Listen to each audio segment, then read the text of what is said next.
Good day Philippines, good day all over the world. Sa mga tayo ng Pilipinas, Luzon, Visayas at Mindanao. At sa mga tayo ng kontinente. Hello, good day po sa inyo. Well, ating pag-usapan si BG, si Brother C at ibang vlogger na anay sa Team Tekram Community ay dapat bang patulan ng mga vloggers under ng Tekram Community punto por punto. Bago natin magpatuloy ang ating pag-usapan mga katikramers, please don't forget to subscribe again this YouTube channel, Kuya SMB Vlog, atin to. Well, ating magpatuloy. So, mga katikramers, alam niyo naman, si BG na papansin. Okay? Hilig siya mang-alam ng ibang issue, pero yung issue niya, hindi niya masyadong pinupukusan. Nagtanong tuloy ang karamihan, saan ang hustisya? Doon, BJ.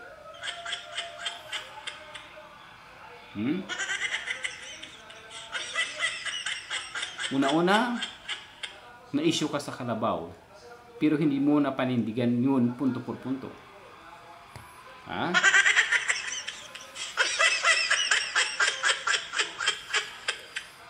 Huwag tayong mangialam ng problema ng ibang tao kung even sa sarili mo hindi mo pa na naayos ang problema mo punto por punto.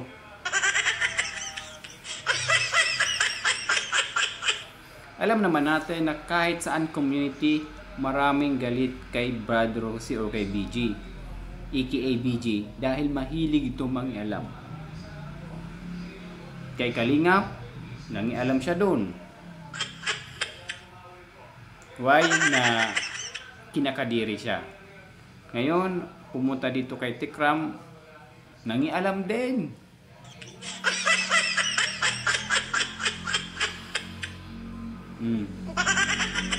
Nagpapansin din. Alam niya na medyo nagkalabuan yung mag-ama na si Dave at saka si Tekram. Naku, paabid-abid na in-interview si Dave ni Brother Rosie ay yung aka Kalabaw o Kalabaw BG.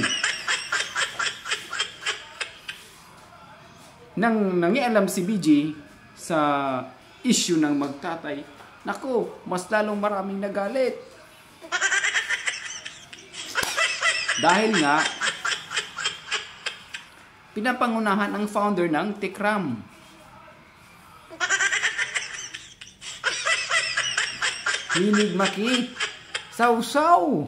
Ay nako. Ngayon,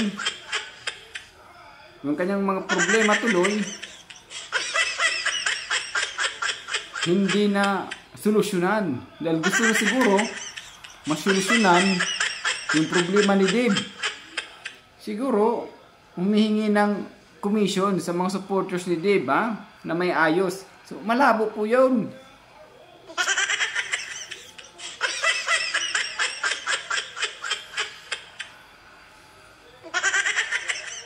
Huwag na po tayong magtaka mga katikramers yung ganun si BG. Kasi ganun talaga ang kulay niya. Mapanirang tao, right?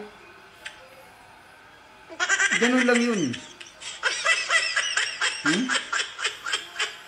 Kasi yung unang-una, hindi magngangaw-ngaw ang nag-sponsor ng Kalabaw kung walang mga akusasyon sa likod nito. Grabe talaga. Maraming mga akusasyon, kababalaghan sa likod ng Kalabaw. Kaya si BG ngayon, tinaguri ang King of the Kalabaw.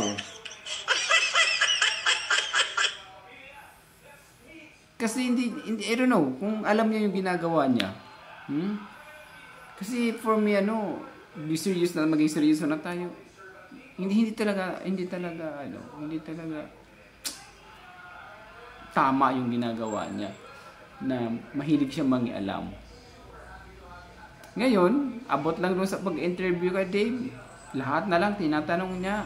Tapos maya-maya, parang naniniwala siya sa mga sinasabi ni Dave, ginagawa na siya ng issue. Parang yung issue, nagtatanong siya, di ba?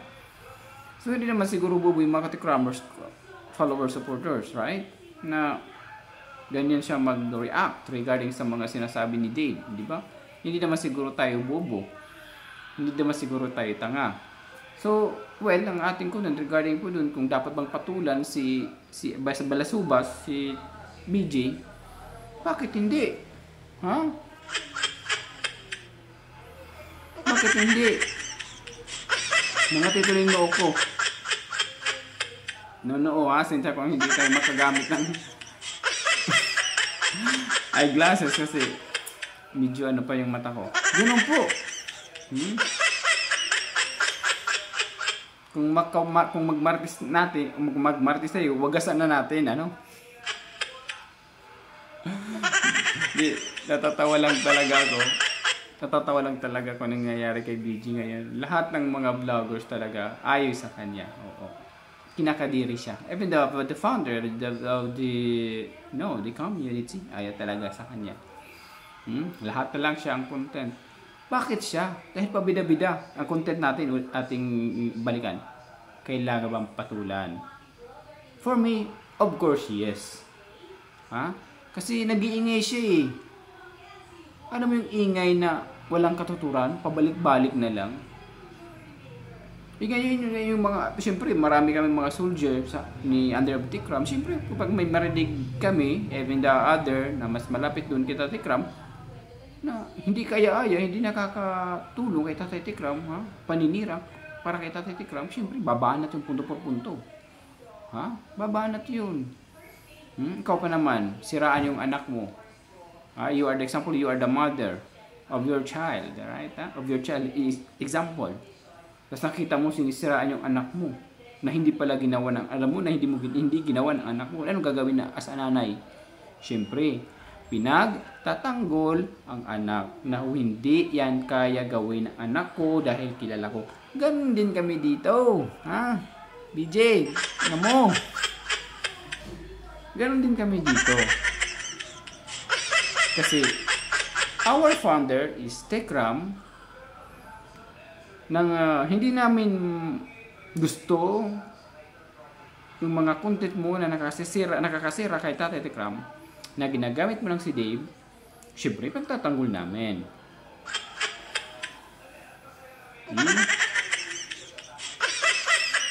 Ano lang, swerte mo lang ngayon dahil dito sa team of community ni Tatay Tikram is nandun pa rin yung respeto na bawal magmura. Naku, noon yung community namin nila BPM, naku, grabe yan si BPM, kung mangunda kay BPM, grabe makapagsalita yan ng ano, ha? Swerte mo ngayon na nandun pa rin yung respeto nila ng aking mga kaibigan, BPM, Noy PH, at kung sino mga vlogger dyan, grabe yan, manindigan yan na mag-support ng isang founder, ha? Mga kilala ko yan. Swerte, maintain dito yung respeto ng mga namin na iwasan magmura kung kailangan. Alang-alang man lang sa supporters, ha? Be respect na lang. Kung pwede man siguro tayo content, mag-defend kay Tatay Tikram without, ha? Na walang pagmumura, ha?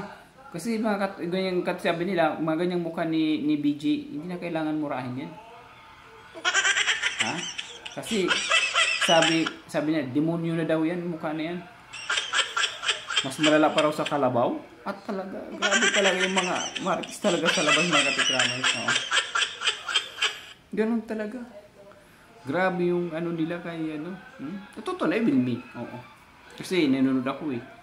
Kung paano siya mag-explain sa mga nagkukutin sa kanya. Actually, siya pa left and right eh. Sometimes kukutin siya doon kay Tekram, sometimes punta naman doon kay Kaling. Kasi maraming siyang kalaban doon sa Kalingap, hindi lang dito sa Tekram community. Ngayon, pinagtutulungan siya. Ngayon, may kumakampi. Yung si Tino, ibang kung sinong Bakulaw yun. Sino ba yun? Si Bakulaw, tsaka si Aurora. Ha? So, di ba mo? Actually, hindi naman ako nakakaano doon eh. Ha? Kaya wag po tayong magtaka mga Katikramers kung maraming galit kay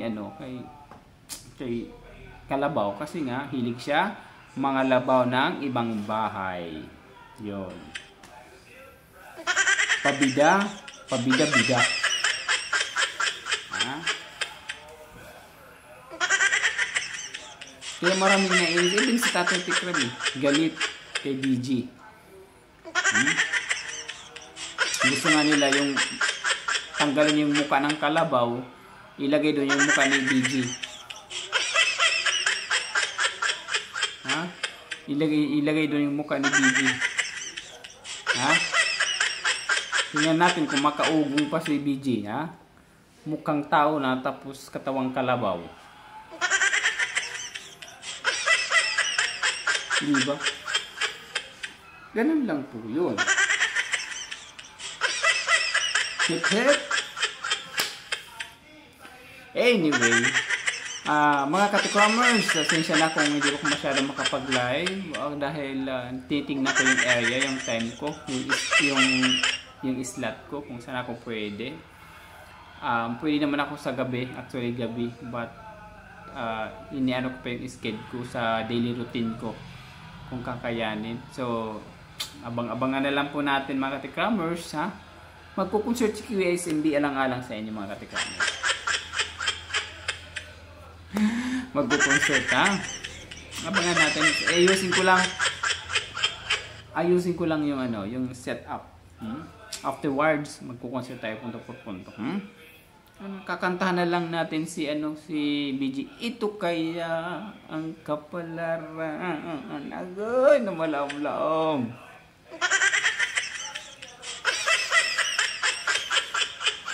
Ganun na lang mga katikramers. Ha? So, dapat talaga siyang kahit di man gusto patulan kasi nonsense lang pinagsasabi, right? Nonsense lang pinagsasabi ni BJ. Kaya lang, uwi na eh. Uwi na. Alam mo bang sarap yung mukha, ipakain sa kalabaw? Ipanguya. Gawing si BJ, gawing bagel gang. Gawing bagel gang.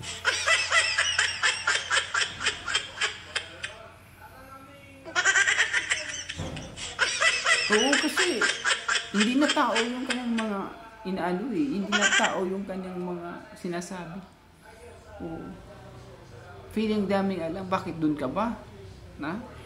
Yung convo nila, yung pagtira ni Dave doon kay Tatay Tek, doon ka ba? Alam mo ba lahat? Ha? Yes. Huwag kang itches pala ka. Ha? Huwag kang maniwala agad sa mga sinasabi ni Dave, ha? Sometimes yung bata may pagkasinungaling. Hindi ko naman din na lahat, pero almost mga bata sinungaling, ha? Lalo kung mag-based on investigation. Totoo yun. Almost, ha? Hindi ko sinasabi lahat. Almost. Total, si Dave hindi naman bata. Eh. Ha? Hindi naman bata si Dave. Iisip na si Dave. Marunong na manira ng tao. Marunong na nga magburo-baliktad ang kwento na masira lang si Tikram. Matanda na yan.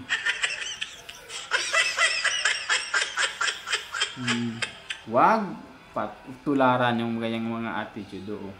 Ganyan hanggang dyan na lang yan si Dave actually kasi wala eh.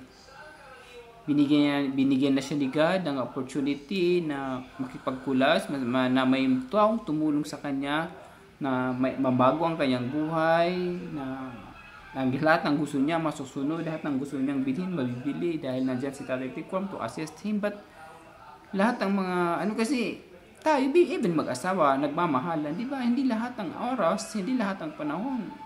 Are you okay each other? Tama. May panahon din na hindi kayo magkakaunawaan. Kagaya kita, Tikram, Dave, si Dave pasaway. Ilang ulit ng pinagsasabihan na huwag gawin, pero ginagawa pa rin. As a father, as a guidance, anong gagawin mo para sumunod ang bata? Siyempre, gagawa ka ng way, gagawin ka ng strategy para matakot yung bata. Pinayam ka ng sipi, pananakit yung way na masunod lang ng bata yung gusto mo, na may takot. Kasi kapag ang bata walang takot sa magulang, wala. Kung anong gusto ng bata, gagawin, spoiled. Yun ang ginawa nyo ngayon mga tang. Agoy, yun ang ginagawa nyo ngayon, ha? Ini-spool nyo si Dave. Alam nyo na mali ang kanyang ginagawa. Pero pinapasunod nyo, ha? Kasi, sige, okay, go. Dave, do what you want. Bigyan mo kami information laban kay, kay founder Tikram. Kami na bahala. Di ba yung mga ganung mga eksena? Ganun lang po doon, mga katikramers. Akala ng mga ano doon, ng mga wakwak, yung mga anay ni Tatay Tikram, yung mga bubo tayo. Hindi naman tiguro, bubo kayo? Ha? Kung bubo kayo, please comment section below. Kung hindi kayo bubo, please comment section below. Ganun lang po doon. O sa mga batalino dyan, please don't forget to subscribe. O atin to. Atin lang. O subscribe. O don't worry, subscribe. Enough na po yung kay Kuya SMB. Ang akin lang na mabigyan ng hustisya yung paninira nila Dave at saka yung ibang vlogger kay Tatay Tikram. At least mabigyan ng unawa, mabigyan ng pag-iintindi ng mga followers, supporters, yung mga nangyayari ngayong issue laban kay Dave. Pero kay Dave, nakialam si BG, pati si Gina, isali sa issue ngayon dahil hilig alam. SMB, inaantok ka. Ganyan lang talaga mata ko mga katikramers. Kaya why I used eyeglasses para, Pero it's okay. Kaya pa naman. Nakikita ko pa naman yung nguso ng kalabaw. Charos lang. Kaya ganun po. Mga katikramers.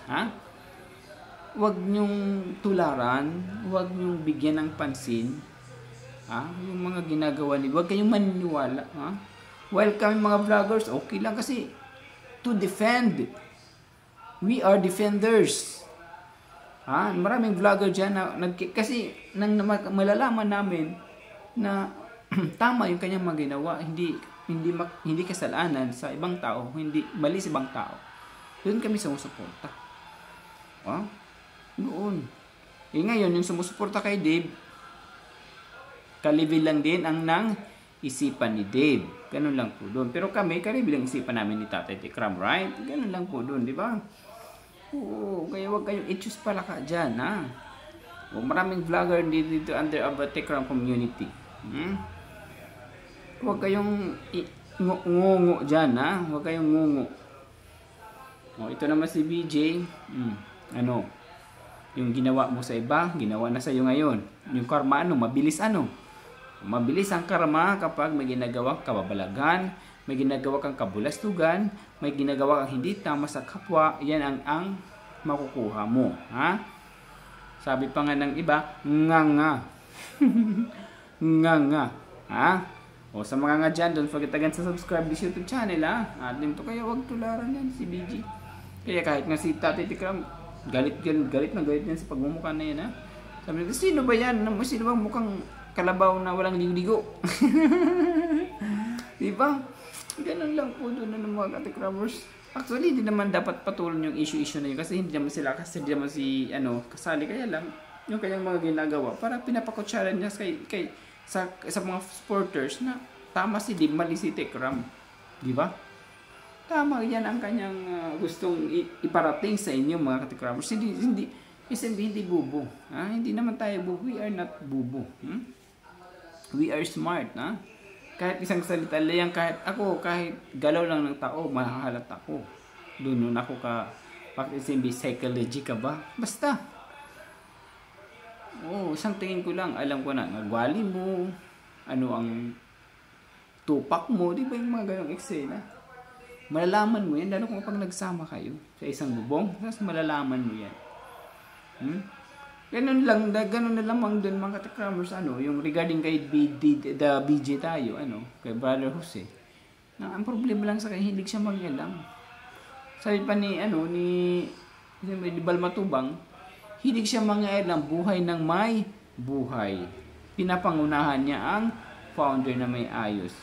Kaya problema kayo, marami din mga kurimaw sa likod ni Dave na lagi nagsusulsul, ikakasira ni Tikram. Yung bata, agad naman yan, napaniwala nila ang bata. Napaniwala nila ang bata ng kasinungalingan. Ganun na po dun. Huwag na po tayong magtaka mga katikramers na ganyan si Dave. ugaling dibdib nagbago dahil sa kanyang nakakapaligid ng mga vloggers and supporters. Ganun lang po dun. Ha? Tingnan mo ngayon. Si BG always ang content ngayon.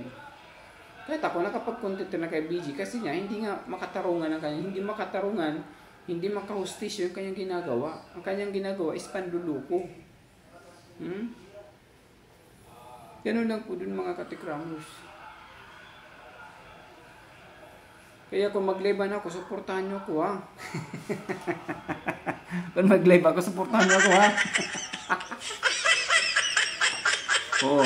Sa mga gusto magpa-member sa akin, sa pagkakit ko yung SMB mura, Christmas na ka-idol, Christmas na mga ka-idol, you share your blessings, ha? 25 pesos lang yan, ha? Kaya ni Kuya SMB, yun lang hinihingi ko, subscribers, and magpa-membro na po kayo, ha? Kasi sa inyo to, ako lang naging sundalo nyo, kaagapay nyo, para mabuo itong channel ng Kuya SMB Vlog under ng Team Tikram Community. Alright? Ganun lang po dun. Mura lang membership, 25 pesos only. Oy mga OFW ha. Dagdag po ito rin kay Kuya SMB channel ha. Kaya para yung partnership ng YouTube ha. Para pak na pak ha. Para gusto ko lahat maging successful under ng Tikram. Gusto ko kasi mangyari kasi dito mga Tikramers. Success ni founder, success ng mga vlogger na nakakapaligid sa kanya. Totoo yun.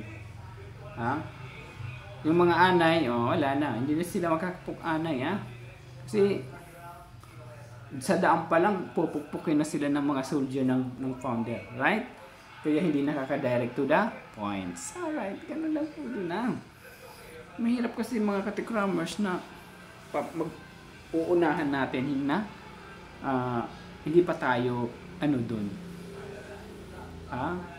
level sa ganung way. Ang kagaya ginawa niyan hilig mangialam na sana may plano sana si Tatay Tikram nakipagkita or else si Dave pwede naman umuwi, bumalik, humingi ng sorry. So again, ulitin ko dito, hindi naman kabawasan ng pagkatao na sometimes magpakababa rin tayo na alam natin na we are na mayroon tayong mali, we are mistake. Ganun lang po dun. Kaya, huwag kayong i-choose pala ka. Tingnan mo yung si Deep ngayon. Si Deep, si Brother Jose. Maraming ibang-ibang issue ang pinaparatang sa kanya dahil tulong din ng mga sponsor. Dahil totoo yun. Totoo. Hindi haka-haka, totoo. Kaya kung mga supporters dyan, huwag na magtiwala dyan kay Brother Jose. Magtiwala lang kayo dito sa amin, under ng Tikram Community, ha? Oo, magtiwala lang kayo sa amin. Buong buo yan, ha? Punto per segundo yan. Kasi, yung attitude ni Brother Jose, mukhang tayo na ng kalabaw, actually. Nakakahiya na kasi mukhang tayong kalabaw na. Siguro yung pustiso niya pinahiram sa kalabaw.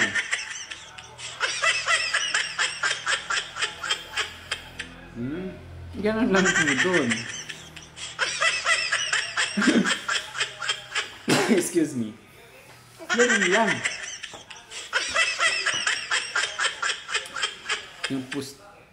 Yung pustiso ni DJ, siguro kinuha sa ngipin ng kalabaw.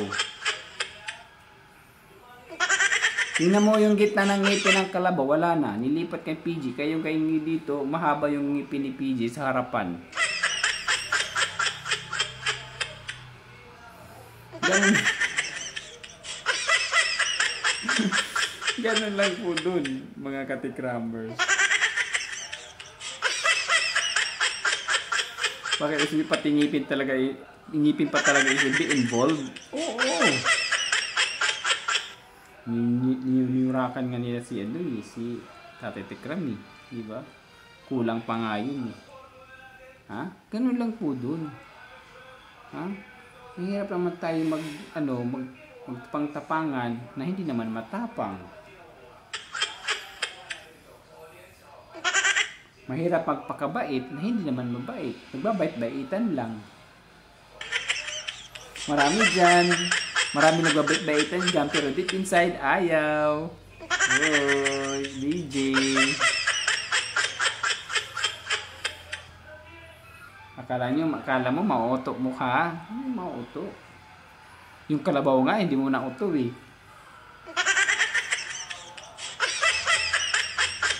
Well, anyway, thank you sa mga patuloy na nagsusubaybay. Ulitin ko po na kailangan bang bigyan ng pansin ang content creator na si Jose, brother Jose, na may natumigil lang siya. Siyempre yes, gagawin ang lahat ng mga defenders na iayos ang kanyang mga sinasabi, kasi lahat ng sinasabi niya puro mali. Magkamali lang daw paglagay ng pustiso, wag lang ang issue.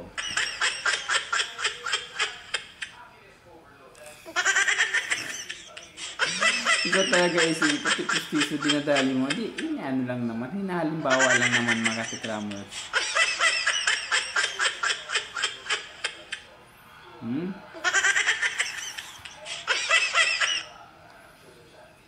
Akala niya mga katikramers mauuto ang lahat. Hindi. Akala niya masusunod lang lahat. Hindi. Di ba? All mga katikramers community. Matubang community. Sinong issue? BJ. Tapos may gana pa siyang mag-content. Yan, mahirap sa taong walang panindigan sa sarili. Anyway, mga katikramers, hanggang dito na lang po tayo. It's already 2:20 PM Philippines time. Sa mga bagong pasok, please don't forget to subscribe to YouTube channel Kuya SMB Vlog, atin to. And of course, may love shoutout din sa all vloggers under ng community Tikram. And of course, Tikram founder Manalastas family. May love shoutout po sa inyo. Hanggang dito na lang muna tayo mga katikramers. Again, sa mga bagong pasok, sa hindi pa nakasubscribe sa akin, don't forget to subscribe. Again, ulitin ko po atin to. Maraming salamat again. This is Kuya SMB para sigurado punto por punto, fact to fact, and full na full. Have a good day everyone. Ingat, God bless. Mag-ingat kayo lagi. Para ayos. Hanggang sa muli.